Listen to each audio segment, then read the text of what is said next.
Hello YouTube, this is Vacuum Man 8 today, and today we're just going to do the conclusion on this we're going to call it a 1966, 67 or 68 Hoover Dial-a-Matic from the US of A. Like you say, these were first introduced in 1963. Just to see how well this one did for the week. As you can see on the first part of the video, you know, we've done a full house clean with it. Bang.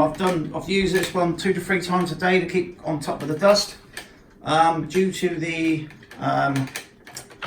design flaw with this one did not suck up as well as a Hoover Senior would have. The Hoover Senior at the time of the 60s would have done a better job. But it did clean the carpet. But what we're going to do now, because can't do it, we've got some sound effects today on the video. We've got some of these, look. Now you think, oh, he's going to be putting some of these in there. But yeah, these should not damage the machine in any way. I popped one up there. This is a 3. So we'll just switch this one on now and we'll suck the dirt up with some sound.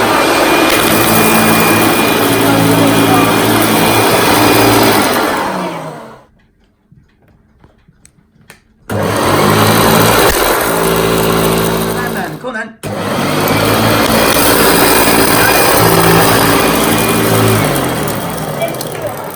Yeah, we haven't damaged this one anyway because they just snap anyway, and it's just like grit, really, isn't it? They do this. Go on then, show him what he do then. He loves these. Yeah, I've just been down the fake today. Yeah, see it's like you've got gritty bits.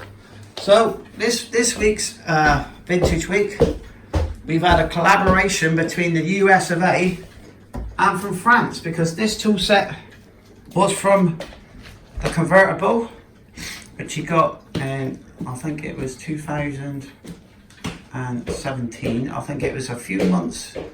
Been looking for a Dial-a-Matic or convertible for ages. Bought this one, and then had luck would have happened, managed to get sort of a US or UK spec one, because all convertibles are made in France. So you can buy a UK one, but they're still made in France, same models, everything. So if you want to look for a convertible, the best place to look is France, Germany, Spain, because they've got more, it seems to have more over there. So one thing I didn't show you was the bag set up for the month, for the week. So let's get this one open and see what bag we've got in this one. Now I've been trying to find an original bag, but we've been using a Miele U bag, and as you can see, look, it has sealed the original bag here. This is a Type D, which is the proper US bag. Got 4 of them with this one originally. The bags, they go upside down in it. It's a bit of a strange design. We also put an air freshener as well in it. There's little box. Yeah. So this one here has got a Miele U bag and does fit really tight on there, and it's not, as you can see, look, it's not let any dust out at all.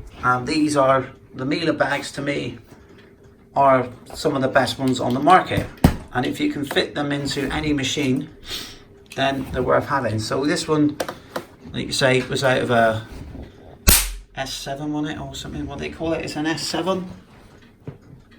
Yeah, so it's out of a Miele upright. I'm also put an air freshener in there as well, because I've just found that using an old vacuum, you do get the old smell going around the house, and I thought, well, I can freshen it up at the same time.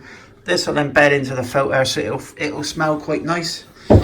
And as well, I think Carl's been sucking up dog hairs and stuff from other people's houses, so it freshened that bag up. So this wasn't a brand new bag, but yeah, it was an interesting journey this week. In fact, out of all the vintage machines that I've had to use for the week, while the modern technologies had to have their maintenance and filters cleaned, probably one of the best ones, because it was closest to the modern machine as you can get. Because yeah, so out of the machine, I think this was the most useful machine I've ever used, really, out of Carl's collection.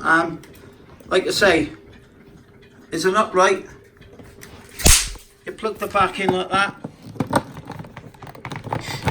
and then you switch to the tool selection. You've got your low, medium and high. Generally we're using it on high. and I think carpets as well. We're using it on high, and so it was it's a cylinder now, look, and the suction comparison was very similar to the 417G. That's what I'd like to try to explain the suction on it on the tools.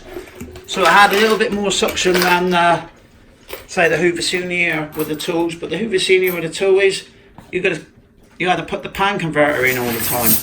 This thing, and really if you think about it, you can carry the hose round and vacuum with it and then just get it out and switch it and then start cleaning over here like that. So it was quite good, my dear. The only weird thing I think with this one is it should have been a top fill, shouldn't it? If they made it a top fill, the bag could have hung down, but that's what Electrolux did with the 500 series. They made that a top fill, but they still had the tool at the bottom. Yeah, so this one predates the Electrolux 500, but the Electrolux were famous for their cylinder vacuum. So yeah, so interesting machine of the week. Better than the Turbo Power, but not quite as good cleaning on it, you know.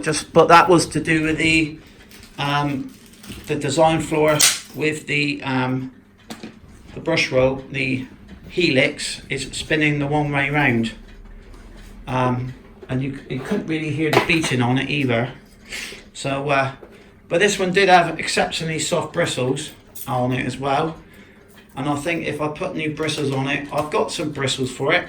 I've got some genuine Hoover convertible ones for the 11, 24, and this one probably would have done a better job, but I'm going to wait till I'm going to swap bristles round and stuff.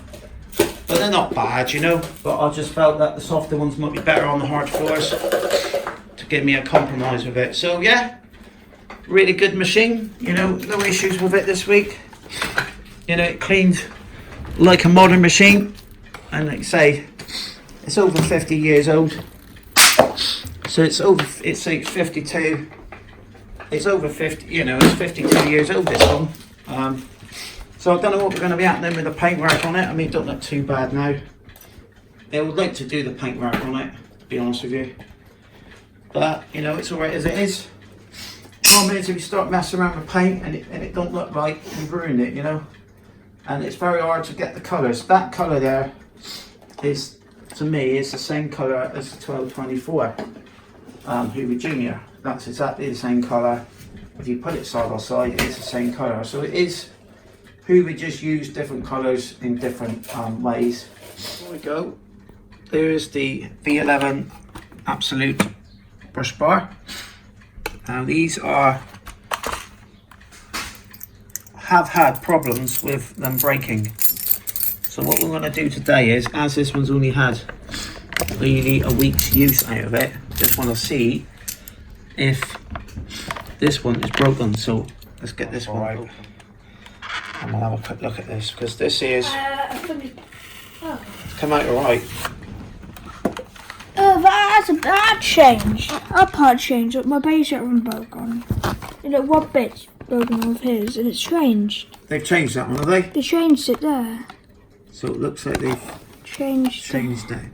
Sometimes when you get straight out of the box, and that piece got arrow. Right. That means to change it to So have they changed that one? Yeah. It's a new one. So it looks like they've... So hopefully that this one's going to last more than 3 weeks, like Beckles did. But, you know, it's had a week's use out of it. No, you see that wobbling thing? Yeah. That, it's how the torque side for. Alright. No, that's how it shoshes, see? Oh yeah. So it pushes it down. That means boost up, and it's like in the middle, or like this, means hard floor. Right. So, now you know how far. So as you can see, look, we'll keep an eye on this one on the vintage week after the clean. We'll have a quick look at it each month just to see how it's getting on. Just this part here, because it seems to be, Carl reckons that they've changed some of the parts in this one. So what do you say now, Carl? Bye for now. And please subscribe to Vacuum-Matic. Thank you very much for watching, and see you on the next one. And bye for now.